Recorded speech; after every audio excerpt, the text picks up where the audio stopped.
こんにちは、コタです。皆さんスケジュール管理どうされていますか？今の方法に満足していますか？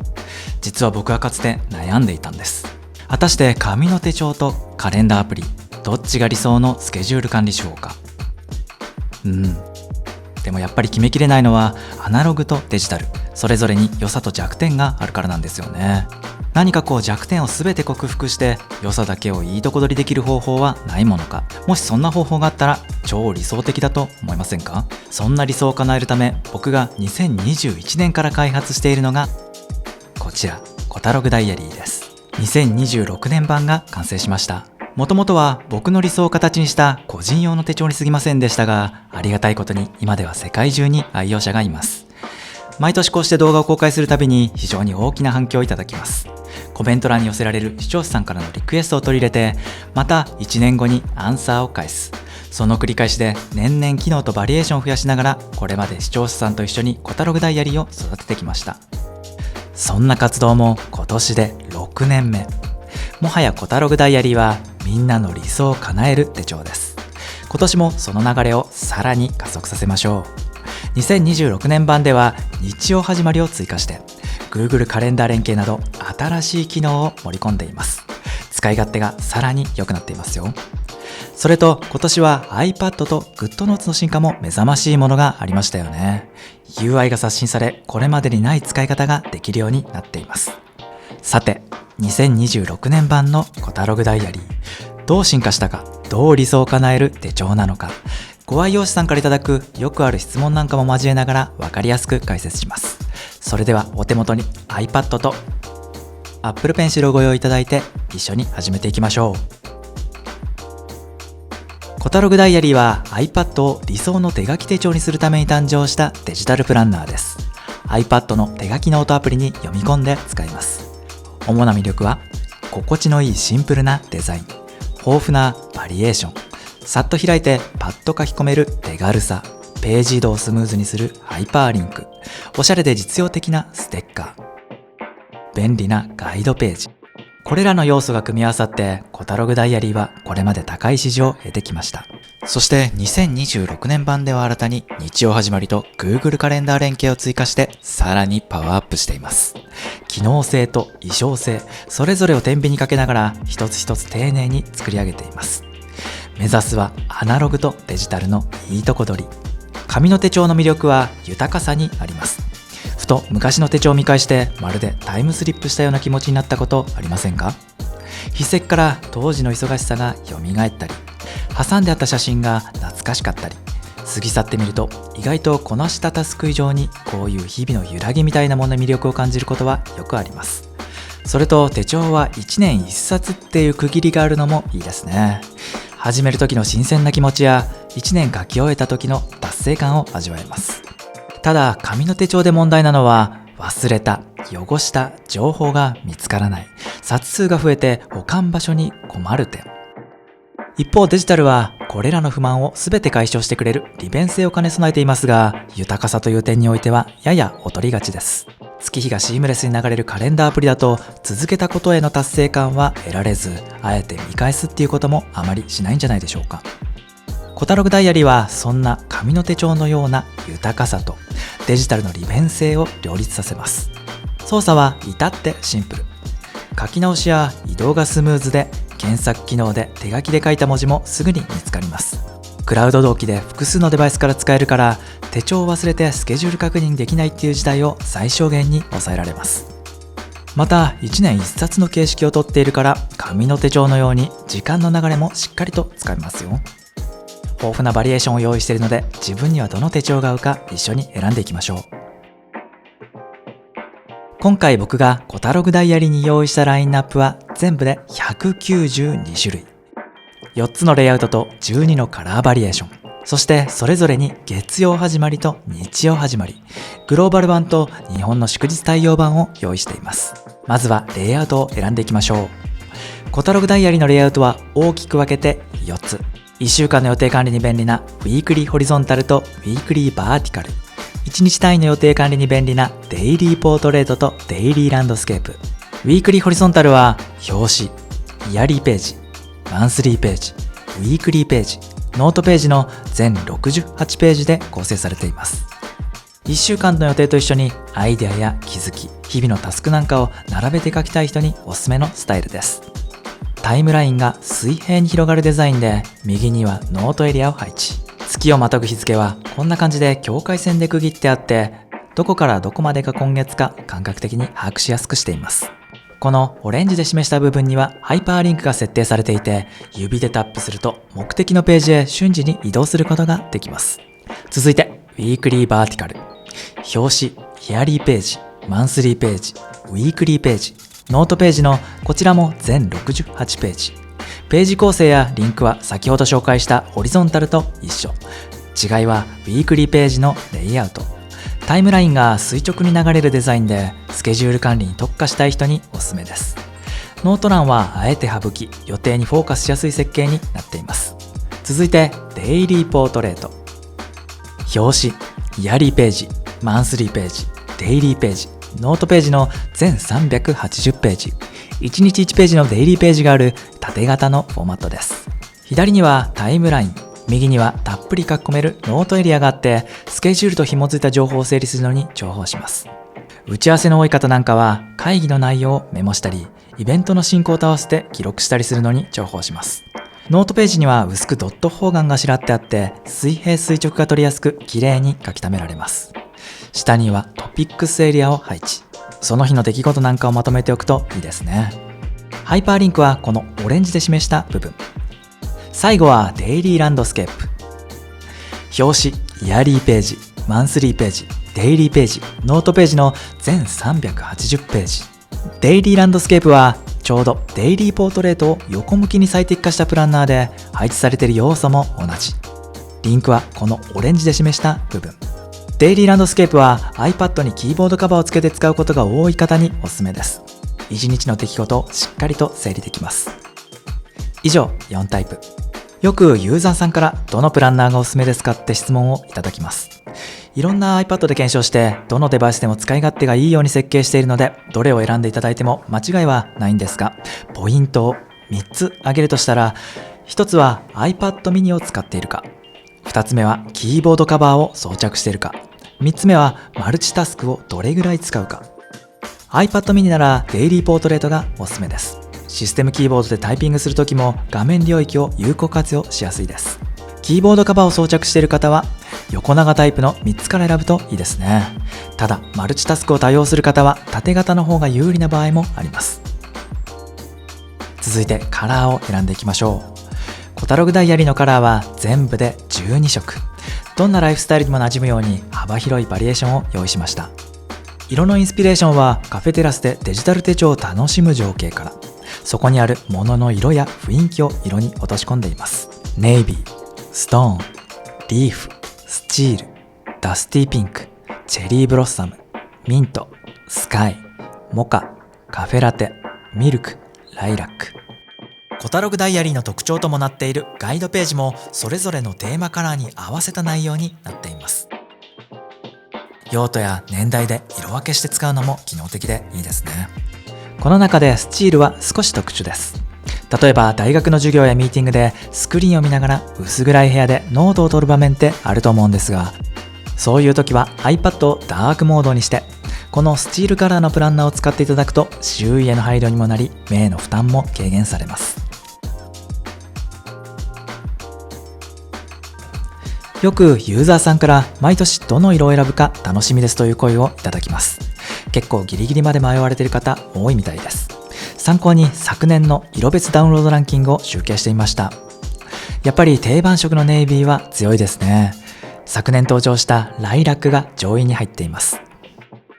そして今年から月曜始まりか日曜始まりか選んでいただけるようになりました。またこれらに対して特定の国の祝日表記がない世界中で使えるグローバル版と日本の祝日表記に対応した JP 版の2種類を用意しています。アウトラインと呼ばれる目次もそれぞれの言語表記に合わせています。さて今年はどのプランナーにするか決まりましたか？それでは実際に使ってみましょう。コタログダイアリーは GoodNotes 以外でもいくつかのアプリで利用ができますが、現時点で一番のおすすめはやっぱり GoodNotes。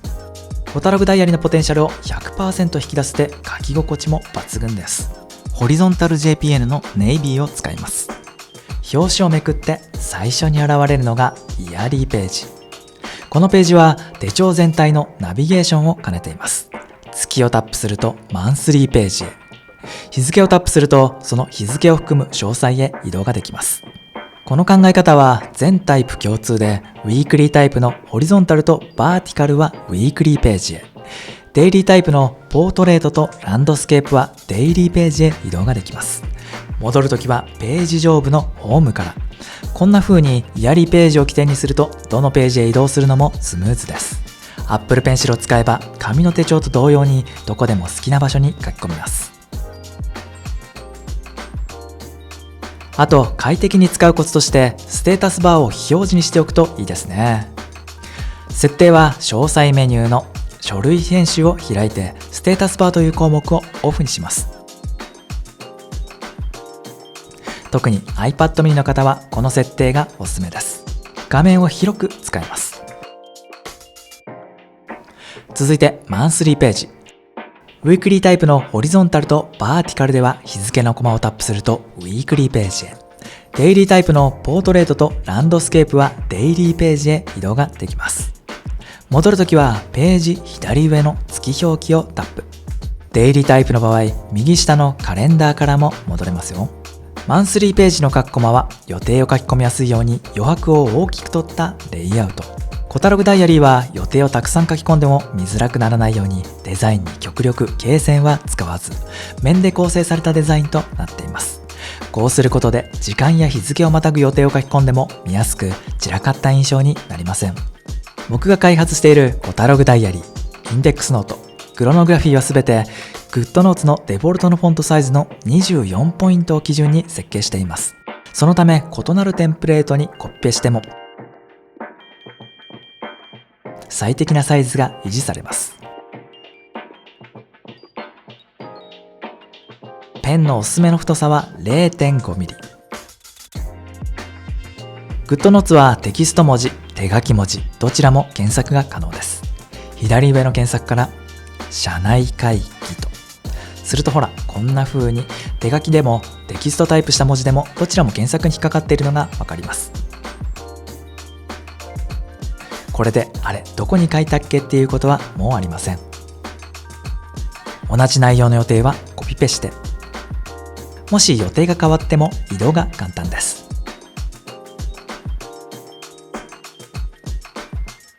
日をまたぐ予定は Apple Pencil のマーカーペンでこんな風に線を引いておくと分かりやすくていいですね。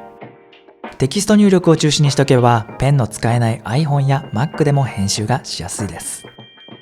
続いて右上のガイドボタンをタップすると現れるのがガイドページ。このページは日々の手帳時間にインスピレーションを与えてくれます。おすすめのカラー設定、便利なステッカ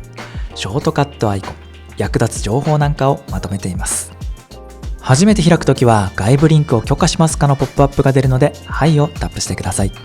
こんな風に縦長ウィンドウにしてコタログダイアリーの上にフロートさせて表示しておくと便利です。iPad は OS26 からスプリットビューとオーバービューが廃止され、マルチタスクの仕様が大きく変わっています。最初は戸惑うかもしれませんが、慣れれば快適です。設定は設定アプリのマルチタスクとジェスチャーから変更ができます。3つの選択肢があるんですが、僕はウィンドウ表示アプリという項目を選んで使っています。13インチ iPad の場合はこの設定が最も使いやすいと感じました。GoodNotes の画面はフルスクリーンではなくて、あえて一回り小さく表示して、端に縦長ウィンドウのガイドページを表示。こんな風に前後切り替えて使うスタイルも効率がいいです。iPadOS の新しいウィンドウシステムは、より多くの画面が並べられるようになって、まるで机の上で複数のノートや資料を並べて使っているような感覚になります。ガイドページの上部には僕がおすすめするカラー設定を掲載しています。ここにあるカラーコードをタップすると、数値が自動でクリップボードにコピーされるので、GoodNotes のペンのカラーをタップ。カスタム項目の入力欄に数値をペースト。プリセットに追加すると、こんな風にカラー登録されます。蛍光ペンも同じように登録していきます。こんな風に登録しておけば、いつでも統一感のある色が使えて便利です。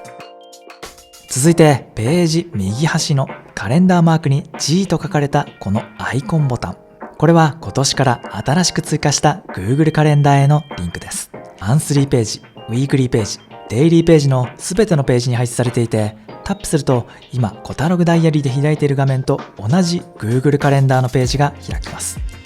マンスリーページなら同じ月、ウィークリーページなら同じ週、デイリーページなら同じ日にジャンプします。iPad に Google カレンダーアプリがインストールされていればアプリが起動、なければブラウザ版の Google カレンダーが Safari で開きます。Google カレンダーは職場や学校で利用されているケースも多いはず。共有カレンダーを確認しながら自分の手帳に簡単に予定を反映できます。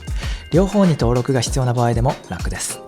こんな風に手書きで書いた予定も GoodNotes のウィンドウを一回り小さくして、隣に Google カレンダーを並べて表示、登録したい予定を投げ縄ツールで囲って入力欄へそのままドラッグ&ドロップ。こんな風に一発で予定が登録できちゃいます。この機能をうまく使うにはタブの下矢印をタップして認識言語設定でご自身がお使いになる言語を指定しておいてください。それとコタログダイアリーは今年から日曜始まりと月曜始まりを用意しました。Google カレンダーの設定もそれに合わせておきましょう。Google カレンダーアプリの場合はサイドナビの設定から週の開始日を選択できます。こんな風に月曜始まりに切り替わりました。Google カレンダー Web 版の場合はページ上部の設定からビュー設定の週の始まりを選択。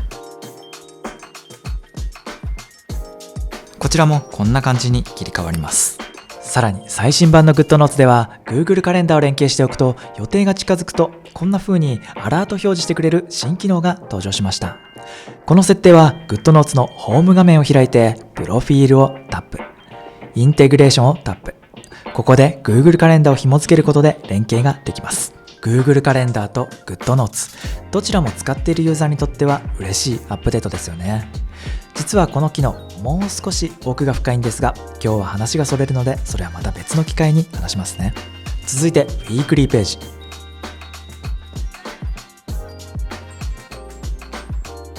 右端にはノートエリアがあって週のタスクやアイデアを書き留めるのに便利です。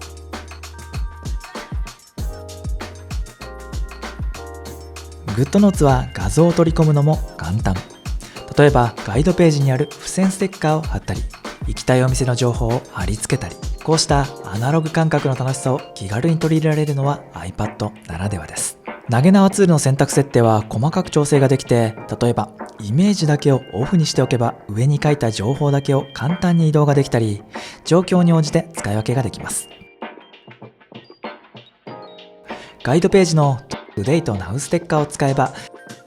今を起点に時間軸の距離がつかみやすくなって予定配分を考えるのに便利です。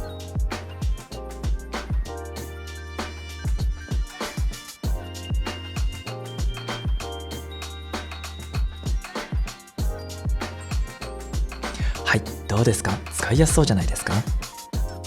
ちなみにバーティカルタイプだとこんな風に仕上がります。続いてページ上部のペンアイコンをタップすると表示されるのがノートページ。このページは日や週に縛られない継続的な ToDo 管理がしたい。日時がまだ決まっていない予定を逃がすエリアが欲しい。そんなユーザーさんからのご要望で誕生したページです。まだ日時が決まっていない未確定な予定をこのページに一旦逃がしておいて、決まったらスケジュールに組み込むっていう運用の仕方も使い勝手がいいです。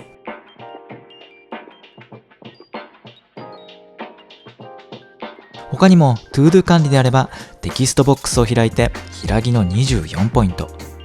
行間49ポイントに設定していただくとちょうど開業と1行の幅が揃うので、頭に四角を書いてタスク。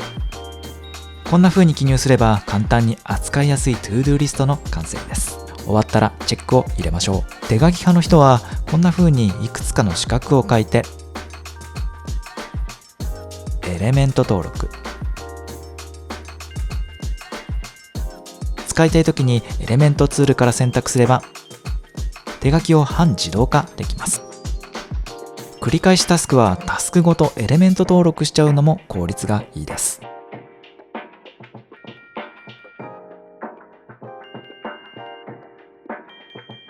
このページは汎用性を高く作っているので、通常のノートと同じように学んだ内容や日々の気づきを記入してもいいですね。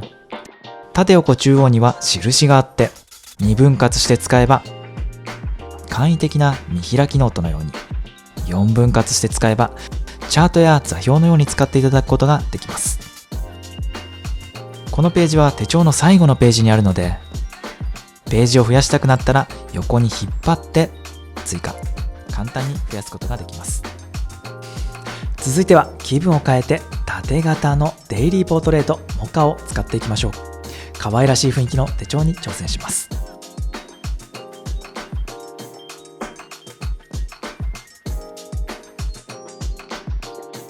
デイリータイプのタイムラインは行の高さ62でちょうどよくなります。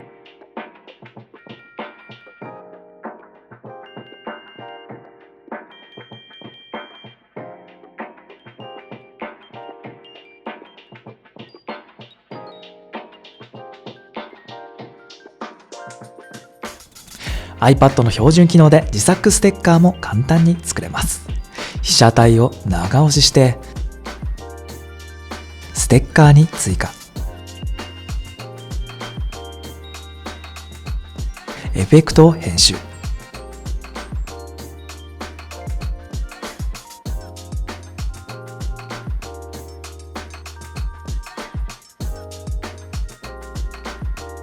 はい、こんな感じで仕上がりました。アナログだとシールを集めたり切り抜いたり楽しくも手間のかかる作業ですが、デジタルならあっという間にこういう可愛らしい表現も簡単にできちゃいます。コタログダイアリーはシンプルなデザインだからどんなテイストにも振り切りやすく、使う人が違えば全く違う手帳になります。ここでユーザーさんから教えていただいた僕が想定していなかった素敵な使い方を2つ紹介します。1つは赤ちゃんの成長記録。なるほどと思いました。まだ生まれたての赤ちゃんの場合、体重だったり飲んだミルクの量だったりメモしておきたいことは日々結構あります。写真を貼ってコメントを添えて、きっと数年後に見返したら素敵な思い出になりますよね。グッドノーツは書いた情報を PDF 形式で書き出しもできるので、印刷して家族で楽しむのも素敵ですね。もう一つの例は部活での活用。グッドノーツは Web リンクを発行してチームみんなで同じ手帳を閲覧することが可能です。試合の日程や結果、課題や作戦なんかをさっと手書きで共有することができます。どうですか？ちょっと使いたくなってきませんか？今から紹介する手順を踏んでいただければ、どなたでもすぐにお使いいただけます。一緒にセットアップしていきましょう。まずは使うアプリをインストールします。App Store で GoodNotes と検索してインストールします。続いてコタログダイアリーを読み込みます。iPad のサファリでコタログストアにアクセス。URL は store.kotalog.jp です。この YouTube 動画の概要欄にも URL を掲載しておきます。ストアにアクセスしたらヘッダーナビゲーションのコタログダイアリーをタップして欲しいタイプのプランナーを選びます。お好きなカラーと仕様を選んでカートへ追加、購入へ進みます。メールアドレスなどの情報を入力してクレジットカードまたは Apple Pay、Google Pay で決済ができます。最後にもう一度メールアドレスと購入商品に間違いがないか確認してみてください。Apple Pay で購入される場合、Apple Pay に登録されているメールアドレスが購入情報として登録されます。注文完了。しばらく待つとダウンロードボタンが表示されます。タップしてダウンロード。右上の共有ボタンをタップしてファイルに保存をタップ。保存場所を決めて保存。うまく保存できているか確認してみましょう。ファイルアプリを開いて、はい、これで端末にダウンロードができました。手続きが完了するとご登録いただいた E メールアドレスにも同様のダウンロードリンクが送られてきます。ダウンロードされたプランナーファイルをタップ。共有ボタンからグッドノーツで開くを選択。保存したい場所を選んで新規書類を読み込むをタップすると、グッドノーツでコタログダイアリーが読み込まれました。これで準備完了です。忘れずに認識言語設定もしておきましょう。書類タブの下矢印をタップしてご自身がお使いになる言語を指定します。この設定をしておくことで各種 AI 機能や情報の生成がスムーズに行えるようになります。最後にこの手帳をパッと開くためのショートカットアイコンを設定しましょう。こんな風にホーム画面からワンタップで開けるようになります。今回 iPad で新しく採用されたリキッドグラス仕様のショートカットアイコンも用意しました。開きたい手帳のグッドノーツ上の名称を覚えておきます。今回はこのマイダイアリーという手帳を開けるようにしようと思います。ガイドページのショートカットアイコンを長押しして写真に保存をタップ。するとアイコン画像が写真に保存されていることが確認できます。続いてショートカットアプリを開いて、すべてのショートカット、右上のプラスマークをタップ。アクション検索からグッドノーツを選んで書類を開くをタップ。すると左側に実行メニューで書類を開くが表示されるので、書類と色が変わっている部分をタップして表示されたポップアップからマイダイアリーを検索して選択すると、アクション項目がこんな風にマイダイアリーを開くとなりました。右上の再生マークをタップして動作を確認してみましょう。はい、しっかり開けていることがわかります。でもこのノートを正しく開けましたというアラートがちょっと煩わしいですね。これを消すにはアクション項目の横にある矢印アイコンをタップして実行時の表示をオフにします。確認してみましょう。これでアラート表示がされなくなりました。完成です。ここまでできたら、あとはショートカットをホーム画面に配置します。右上のアイマークをタップしてホーム画面に追加をタップ。表示名はマイダイアリー。アイコンは写真モードに切り替えてファイルを選択。先ほどダウンロードしたアイコン画像を選びます。追加。するとほら、こんな感じでホーム画面にショートカットが追加されました。ワンタップで開けます。リキッドグラス仕様のアイコンも基本的な手順は同じです。ホーム画面のカスタム設定でアイコンをクリアや色合い調整でご使用いただく場合も視認性が確保されます。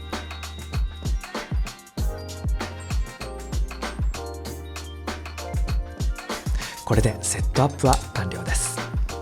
もしこのコタログダイアリー気に入ったら、お友達や同僚にも紹介してください。著作権があるので改変や再配布は NG ですが、 SNS でのシェアやレビューは大歓迎です。この動画やサイト掲載の写真もコタログダイアリーの紹介用であれば自由に使っていただいて構いません。コタログダイアリーが皆さんにとっても理想の手帳になれば嬉しいです。ぜひコメント欄にコメントください。このチャンネルでは毎日を少しクリエイティブにするヒントをお届けしています。チャンネル登録よろしくお願いします。それではまた次の動画でお会いしましょう。